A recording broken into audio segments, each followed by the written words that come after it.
Jackson's gravedigger I first heard play. We were friends for 35 years there after he died around 2002. And we had a gig scheduled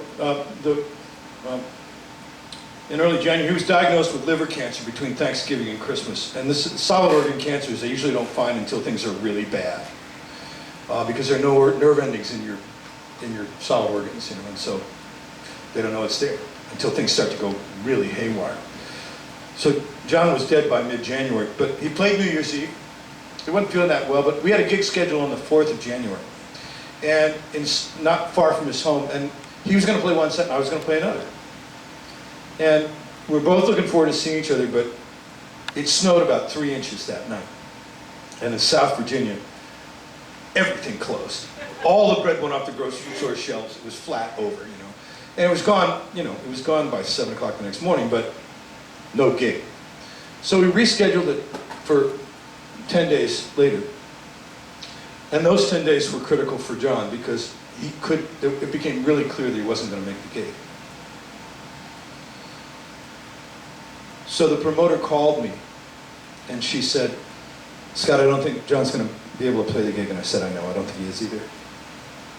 She said, what would it take? I was contracted to play one set. You know, what would it take for you to play both sets? And I said, "Pay John his fee."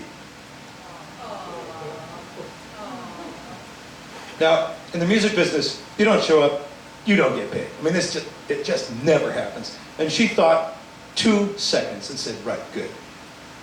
So I got to go on stage that evening, Friday night, and let the audience know that unfortunately John was really ill.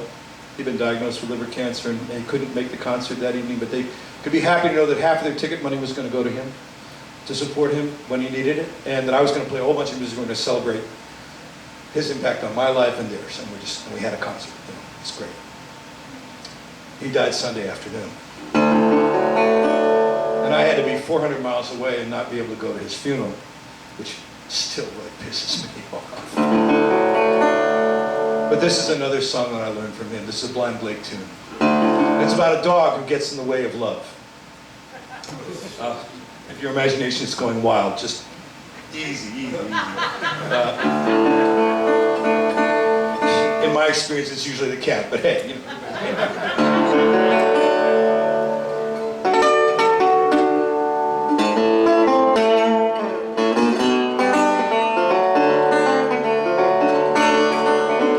Said all my life, well, I've been a traveling man.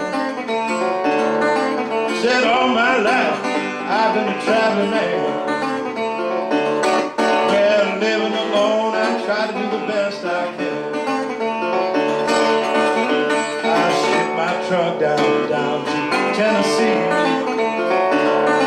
I ship my truck down to Tennessee.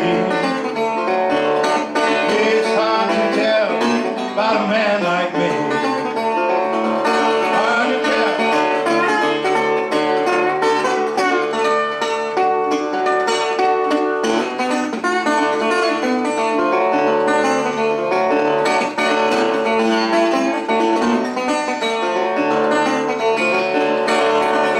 Well, I met a girl and I couldn't get her off my mind. I met a girl, I couldn't get her off my mind. She passed me up, didn't like my tie. Said, "Come back, baby, come back."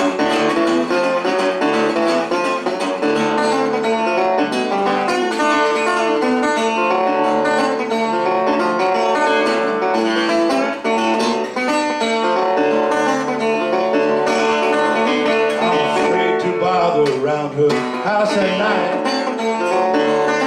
I'm afraid to bother around her house at night.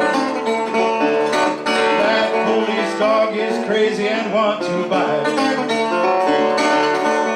Now his name is Rambler, and when he gets a chance, said his name is Rambler, and when he gets a chance, he leaves his mark on everybody's pants.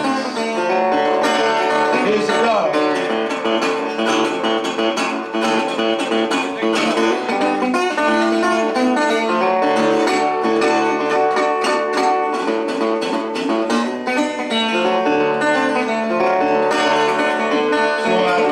I've traveled, I guess I'll let her be. I guess I've traveled, I guess I'll let her